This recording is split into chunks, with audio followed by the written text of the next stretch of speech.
안녕하세요. 코딩의 신 아샬입니다. 어제에 이어서 오늘도 토요일 이모콘 2017년 가을 겨울 세션 발표를 하게 되었는데요. 계속 상태가 안 좋네요. 좀 빠르게 진행하도록 하겠습니다. 오늘 다룰 주제는 딥러닝과 케라스 기초라는 거고요. 딥러닝에 대해서는 제가 정말 여러 번 발표 그런 것들을 한 것 같아요. 그래서 매번 할 때마다 조금 비슷비슷한 얘기들을 하긴 했었는데, 역사랑 이것저것 얘기들을 했었는데, 매번 그래도 조금씩 다르게 해보고 싶어서 막 여러 가지를 시도를 했었는데, 오늘은 정말 정말 짧게 하려고 해요. 오늘은 시간이 그렇게 길지도 않아서요. 그래서 오늘은 역사라든가 이것저것 막 재밌는 얘기들이 막 잔뜩 있는데, 그 재밌는 얘기를 오늘은 좀 못할 것 같아요. 어쨌든 시작해 보도록 합시다. 딥러닝이라고 할 때, 여기서 핵심이 되는 것 중에 하나가 이제 딥 뉴럴 네트워크, 그러니까 심층 신경망을 이용한다라는 건데요. 심층 신경망에서 심층 딥을 좀 빼놓고 다시 한번 보면은 신경망을 사용하는 거죠. 저희가 머신러닝 하는 방법이 여러 가지가 있고, 그 중에서 이제 딥러닝이 있는 거고, 그 중에서 신경망을 쓰는 모델, 신경망 모델을 사용하는 거를 하는 건데, 그렇다면 이 신경망이란 무엇이냐? 인공 뉴런이라는 게 있어요. 이거는 이제 어떤 입력들이 쭉 있고, 거기에다 웨이트를 곱해주고, 그거를 다 더한 다음에 액티베이션 함수를 통해서 결과가 나오는 거를 활용해서 어떤 결과를 보는 건데, 이거는 엄청 많이 보셨을 거예요. 이 그림은 그래서 이렇게 입력을 받은 다음에 이 뉴런이 축색 돌기를 어떻게 하고 막 어쩌고 저쩌고 하는데, 단순한 수식으로 한번 볼게요. 입력이 2개짜리인 걸로. 그럼 x1과 x2가 입력으로 들어오는 거고, 거기에 웨이트 1과 웨이트 2를 곱한 다음에 그 둘을 더하는 거죠. 일단 기본은. 그런데 이거를 대체 인공지능이랑 무슨 상관이냐? 간단하게 뉴스 기사를 분류하는 예로 들게요. 뉴스 기사가 있어요. 그럼 텍스트만 쭉 있는 거죠. 근데 이걸 보고서 이게 정치 뉴스인지 연예 뉴스인지 뭔지를 한번 알아서 분류를 하게 하는 거죠. 이때 많이 쓰는 것 중에 하나가 특정 단어가 몇 번 등장하느냐라는 거죠. 본문에서. 예를 들어서 AKB라는 어떤 단어가 자주 나온다. 그렇다면 이거는 바로 연예 뉴스인 거죠. 그리고 총선이란 단어가 많이 나온다. 그럼 이건 그냥 정치겠죠. 자, 다시 정리해 볼게요. X1을 우리가 AKB라는 단어가 등장하는 횟수로 하는 거고, X2를 총선이라는 단어가 등장하는 횟수로 하는 거죠. 그럼 이걸 가지고서 이제 연예 기사인지 yes, no로 하는 거를 만들어준다고 해봐요. 그러면 단순하게 보면 여러 모델을 만들 수 있겠죠. 웨이트 1을 0.5로, 웨이트 2를 제가 마이너스 0.5로 잡아본 거예요. 그래서 AKB가 많이 나오면은 0보다 크기 때문에 연예 기사일 거고, 그 다음에 총선이란 말이 자주 나오게 되면은 0보다 작기 때문에 연예 기사가 아니겠죠. 그런데 말입니다. 이 굉장히 좀 독특한 게 있어요. AKB 같은 경우에는 AKB 48의 어떤 센터를 정하는 총선거라는 거를 하게 되고요. 여기에는 AKB라는 말과 총선이라는 말이 동시에 나와요. 그렇기 때문에 AKB가 많이 나왔기 총선이란 말이 아무리 많이 나와도 이 경우에는 연예 기사로 분류를 해줘야 맞거든요.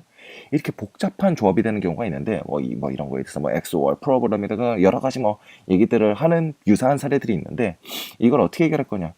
그냥 말 그대로 복잡한 조합으로 풀어내는 거죠. 뉴런을 쫙 늘려줘요. 그래서 아까 전에는 하나짜리에서는 아웃풋으로 나오는 게 있었잖아요. 결과를. 그 결과를 다시 새로운 입력으로 활용을 해주는 거예요. 인풋이 지금 보면 3개를 받아가지고 맨 위에 있는 히든에 있는 중간층이라고 하는데, 걔가 받아서 쓰는 거고, 걔가 다시 결과를 내고 이런 식으로 하는데, 이 잘 보시면은 아무렇게나 연결하는 게 아니라 맨 왼쪽에 한 줄로 층, 그 다음에 가운데 중간층, 오른쪽에 층, 이렇게 어떤 단계로 나눠놓고 얘를 레이어라고 우리는 불러줘요. 층이라고 하죠. 이거보다 좀 더 복잡한 걸 하고 싶어요. 그럼 이런 식으로 만들어지겠죠. 굉장히 층이 막 깊어지고, 그 다음에 개수도 뭔가 많으니까 굉장히 뭔가 복잡하죠. 그래서 복잡하기 때문에 복잡한 거를 표현할 수 있고, 이런 거를 우리는 심층 신경망이라고 하죠. 아까 전에 봤던 굉장히 단순한 인공 뉴런에서 얘를 이제 굉장히 깊은 신경망으로 연결해서 만들어준 이거를 딥 뉴럴 네트워크라고 하고요. 여기서 중요한 거는요, 우리가 레이어를 이렇게 연결한다라는 걸 놓치면 안 돼요. 예를 들어서 아까 전에 봤던 이런 신경망이 있잖아요. 여기서 맨 앞에를 보면요, 맨 앞에 있던 입력층을 입력으로 쓰고 그 다음에 히든 원이라고 되어 있는 1번 중간층을 출력으로 이렇게 쓰는 연결이 하나가 있는 거고요. 그 옆에 있는 애는 1번 중간층이 입력이 되고 2번 중간층이 출력이 되고요. 그 옆에 있는 애는 2번 중간층이 입력, 3번 중간층이 출력, 그 옆에는 3번 중간층이 입력, 마지막에 아웃풋 레이어가 이제 출력 이렇게 쓰이는 거죠. 이렇게 그냥 연결을 쭉 해준다라는 게 관건이고요. 여기서 우리가 놓치면 안 되는 게 각 연결에서 입력이 몇 개냐. 즉, 아까 전에 맨 처음에 2개 연결되던 거 있잖아요. 인풋이랑 히든 레이어 1이랑 연결되는 거. 이 경우에는 인풋이 몇 개냐. 그 다음에 여기에서 또 포인트가 출력이 몇 개냐. 이렇게 있는 거죠. 이 개수를 우리는 놓치면 안 돼요. 이거는 뒤에 가서 다시 한번 확인하게 될 거예요. 그래서 간단한 예제를 한번 보죠. 우리가 실제로 해볼 거는 이미지를 분류하는 거고요. 이미지를 쫙 줬을 때 얘가 그것은 뭡니다. 그건 개다, 고양이다, 그런 거를 알아맞추는 거죠. 근데 그냥 보려고 하면 굉장히 좀 어렵기 때문에 데이터가 없으니까요, 저희한테. 그래서 엠리스트라는 데이터가 이미 공개된 게 있는데 이거를 많이 써요. 이거는 그 CNN을 제안한 뉴욕대 얀루쿤 교수님의 홈페이지에서 다운로드 받을 수 있고요. 이분은 이미 1993년도에 이런 걸 하신 분이죠. 여기 유튜브 주소를 가시면 이거 풀 버전을 보실 수 있는데 뭔가 이렇게 손으로 입력된 어떤 데이터들을 읽어서 어떤 글씨로 인식을 해주는 거죠. 그래서 이미 93년도에 이걸 하셨던 거고 보면은 되게 손으로 막 이것저것 이상하게 써놓은 것들 막 분석하는 거 보이죠. 지금 발표하는 시간이 없으니까 유튜브에서 보시고 저는 넘어가도록 할게요.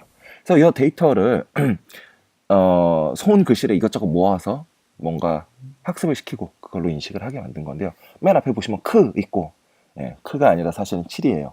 왜 저렇게 쓰는지 모르겠는데 7이라고요. 어쨌든 이미지인데 얘네들 정사각형으로 얘네들을 뽑은 거고요. 손글씨를 가로 길이가 28, 세로 길이가 28. 그리고 컬러풀할 필요 없으니까 그레이스케일로 만들어진 이미지 데이터와 그다음에 이 이미지에 대한 위에 있는 크는 7이다. 이상한 건 3, 그 오른쪽에 무슨 9 쓰다 만 것처럼 된 건 사실은 4, 6, 1 이렇게. 그래서 이미지와 정답 데이터가 한꺼번에 모여있는 엠리스트 데이터를 이미 얀루쿤 교수님이 올려놨으니까 이제 우리 그거 쓰는 거죠. 그런데 0에서 9 사이의 숫자로 분류하는 거는 아까 전에 봤던 어떤 연애 기생과 yes, no라고 하는 것보다 훨씬 더 까다로워요. 그렇기 때문에 우리는 확률을 이용할 건데요. 예를 들어서 완전히 이미지를 100% 안다. 이거는 2라는 게 정확하다. 그럴 경우에는 1일 확률이 빵, 0일 확률 빵, 3일 확률 빵, 4일 확률 빵, 5일 확률 빵. 그런데 2일 확률은 100%죠. 그렇죠? 근데 이거를 실제로 이제 기계가 판단할 때는 2라고 확답을 못 주는 거죠. 0일 확률이 한 1인 것 같고 내가 보기엔 1일 확률이 2. 근데 2일 확률이 90% 이런 식으로 쭉 하죠. 그래서 확률이 쭉 나오는데 여기서 확률이 제일 높은 거를 우린 정답이라고 이제 써먹는 거죠. 그래서 이렇게 아까 전에 우리 있었던 어떤 신경망에서 간단하게 yes, no 하던 것들 이런 것들을 어떤 확률을 변화시켜주는 거, 이게 바로 쓰는 활성 함수가 소프트맥스인 거고요. 여기에 대한 자세한 거는 제 다른 강의 자료들이랑 이것저것 있으니까 그거를 참고를 하시고 넘어가도록 하죠. 그러면 다시 돌아와 볼게요. 우리는 지금 여태까지 심층 신경망에 대해서 얘기를 했는데요. 사실 딥러닝 우리 하려고 했던 거잖아요. 그럼 딥러닝이란 말에서는 러닝, 학습이란 말이 있는데 학습하는 거 얘기를 안 했죠. 다시 아까 전으로 돌아갈게요. 인공 뉴런 이거를 엮어주면은 심층 신경망이 되고 복잡한 판단을 할 수 있겠다라는 걸 알겠죠. 그래서 아까 전에는 제가 AKB가 나오는 거 개수에다가 웨이트에다가 0.5를 넣었는데 그 웨이트 제가 임의로 정했잖아요. 웨이트 값을 구하는 게 중요하겠죠. 그래서 우리는 데이터를 막 밀어 넣어서 웨이트를 찾아내는 거예요. 이거를 우리는 머신러닝, 기계학습이라고 하고요. 딥러닝은 심층 신경망 여기에다가 이걸 이용해서 머신러닝을 하는 거죠. 아주 단순하죠. 머신러닝의 한 종류로 딥러닝이 있는 거고 딥러닝은 심층 신경망을 쓴다. 아까 전에 했던 얘기네요. 어쨌든 이렇게 웨이트를 찾는데 이 웨이트를 우리는 파라미터라고 부르고 이 최적의 웨이트를 찾는 거를 우리는 파라미터 최적화라고 해요. 그래서 기계학습은 뭐냐? 기계가 공부하느냐? 아니에요. 학습은 공부가 아니에요. 여기서는 그냥 이 괜찮은 웨이트가 나올 때까지 그냥 훈련하는 거예요. 그냥 하는 거예요. 이게 바로 기계학습인 거죠. 그럼 이제 이거를 우리가 코드로 옮겨보도록 하죠. 이거를 만드는 거, 수학으로 이렇게 해서 만드는 거 할 수 있어요. 그런데 제목에서 본 것처럼 우리는 케라스를 이용할 거고요. 케라스 홈페이지에 가면 뭐 이것저것 설명이 있어요. 케라스, 더 파이썬 딥러닝 라이브러리 막 하면서 그래서 이거를 그 PIP 같은 걸로 인스톨해서 그냥 딱 써주면 되고요. 인공신경망 아까 전에 그림 있었던 거 있죠. 그거를 한번 코드로 딱 옮기면 이게 전부예요, 이게. 그러면요. 볼게요. 우리 아까 제가 입력 개수, 출력 개수 중요하다고 했죠. 입력이 28 곱하기 28자로 돼요. 이미지 사이즈가 그렇기 때문에요. 픽셀 단위로 이렇게 해서 입력이 들어가는 거고요. 맨 처음 픽셀은 x1, 두 번째 픽셀은 x2 뭐 이렇게 해서 쭉 해서 28 곱하기 28까지 가는 거죠. 그래 인풋 쉐이프에다가 이런 식으로 넣어주는 거고요. 출력은 우리 10개였죠. 왜냐면 0에서부터 9까지 때문이죠. 그래서 10개, 숫자 10 딱 넣어주는 거예요. 그 다음에 제가 아까 전에 얘기했죠. 확률 여러 개로 빠져야 된다고. 그래서 소프트맥스 잡아주고요. 그 다음에 밑에 보면은 뭐 옵티마이제이션 하기 위해서 써지는 거는 뭐 우리 분류하는 거기 때문에 카테고리로 되는 거고 여기 뭐 크로스 엔트로피라는 거 쓰는 건데 소프트맥스 있으면 그냥 이거 쓴다라고 보시면 돼요. 그 다음에 우리는 옵티마이제이션 하는 방법으로 이거는 이제 확률적 경사법이라는 건데 그냥 넣으시면 돼요. 여거 아니면 아담 같은 거 그냥 넣으시면 되고요. 자세한 거는 아샬에 다른 자료들이 있으니까 그런 거를 보시면 참 좋겠죠. 어쨌든 굉장히 짧아요. 굉장히 쉽죠. 네? 이거 맨 처음에는 사실은 막 이해하려고 하면은 힘드니까 처음엔 그냥 다 외우시면 됩니다. 어때요? 참 쉽죠? 그냥 다 외우면 됩니다. 그래서 이거 한 다음에는 모델 만들었으니까 여기에다가 fit 딱 때려준 다음에 프리딕트 딱 해주면 되죠. 이거는 사이킨런 써보신 분들은 아실 거예요. 사이킨런이랑 완전히 동일한 방법이고요. fit을 하면 훈련을 하는데요. fit 하는 방법은 간단해요. 여기 이렇게 해서 트레인 이미지 데이터 넣어주고 그 다음에 정답 세트인 레이블 넣어주고 그 다음에 몇 번 반복할 거냐 몇 번 이것만 딱 써주면 여기가 몸이 아프니까 발음이 꼬이네요. 어쨌든 이렇게 해주면 훈련을 막 열심히 하고요. 그 다음에 예측하는 거는 이렇게 해주면 예측을 해요. 근데 여기서 주의할 점이요. 우리가 그 확률로 나오는 거기 때문에요. 그 확률에서 제일 높은 거를 우리가 정답으로 딱 얻어줘야 되잖아요. 그래서 ARGMAX를 써서 예를 들어서 뭐 아까 전에 봤던 거 뭐 2가 90%다 하면 여러분 딱 2가 나오게 돼 있죠. 여기서 케라스는 내부적으로 텐서플로우를 사용하는데요. 뭐 텐서플로우를 내부적으로 쓸 거면 그냥 텐서플로우 쓰면 될 거 아니냐. 그래서 케라스와 텐서플로우의 어떤 코드의 차이를 한번 보도록 하죠. 아까 전에 본 케라스 코드들 묶어서 보면은 이 정도 길이가 되고요. 제가 완전히 동일한 거를 텐서플로우로 짜보면요. 네, 이 정도 됩니다. 뭐 이것도 텐서플로우 코드가 이거 긴 게 아닌데요. 뭐 이래요. 이거 케라스를 그냥 쓰세요. 케라스 쓰시면 되고요. 좀 더 로우 레벨에 뭔가를 하고 싶으시면 텐서플로우를 쓰셔도 되는데 입문하실 때는 그냥 케라스 쓰세요. 그리고 아까 전에 봤던 것처럼 좀 더 복잡한 거, 층을 하나를 조금만 더 늘려볼게요. 좀 더 복잡한 거 뭐 이렇게 만들 수 있어요. 그러면은 입력은 28 곱하기 28짜리니까 이렇게 들어가는 거고요. 그 다음에 그 어디 갔어? 그 중간에다가 이번에는 100개를 좀 넣어줄게요. 100개는 이런 식으로 딱 써주면 돼요. 그 다음에 그 마지막으로 최종적으로는 10개 딱 들어가니까 10개 이렇게 써주면 되고요. 이거 다시 한번 코드 한번 잘 보면요. 아까 전에 뭐 모델에 애드 해가지고 들어간 거 있었죠? 거기에다 그냥 애드 한번 더 한 거예요. 간단하죠. 입력측, 중간측, 출력측 이렇게 3개가 되기 때문에 레이어 연걸 2번 하는 거죠. 그렇죠?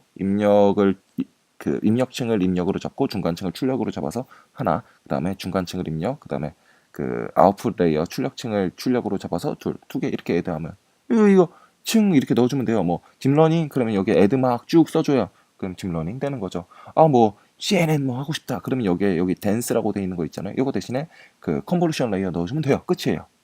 너무너무 간단해요. CNN, RNN 이런 거 그냥 아주 간단하게 층 그냥 넣고 싶은 대로 넣으시면 되고요. 뭐 100번 넣어주는 거 카피 앤 페스트 이상하다. 그럼 폼은 넣어서 그냥 100번 넣으시면 돼요. 너무너무 간단합니다. 요거에 대한 샘플 코드를 제가 실행되는 결과랑 같이 넣어놓은 거 있으니까요. 기탑에 딱 가시면은 요거 코드 보실 수 있고요. 요 케라스를 쓰는 거의 핵심은요. 신경망 그림 아까 있었죠? 요거를 그냥 코드로 간단하게 표현할 수 있고요. 이때 저희가 아까 했던 거 숫자 맞추는 거, 개수 넣어주는 것만 좀 유의하면 돼요. 어때요? 참 쉽죠? 처음에는 이거 그냥 다 외우시면 됩니다. 네. 이렇게 하면은 간단하게 딥러닝을 체험해 보실 수 있고요. 뭐 너무 쉽기 때문에 여기서 그냥 마치도록 하고요. 지금까지 발표 들어주셔서 정말로 감사합니다. 네. 질문 하실 거 있으시면 질문 남겨주시면은 혼란을 틈타서 제가 답변을 해드리도록 하겠습니다. 감사합니다.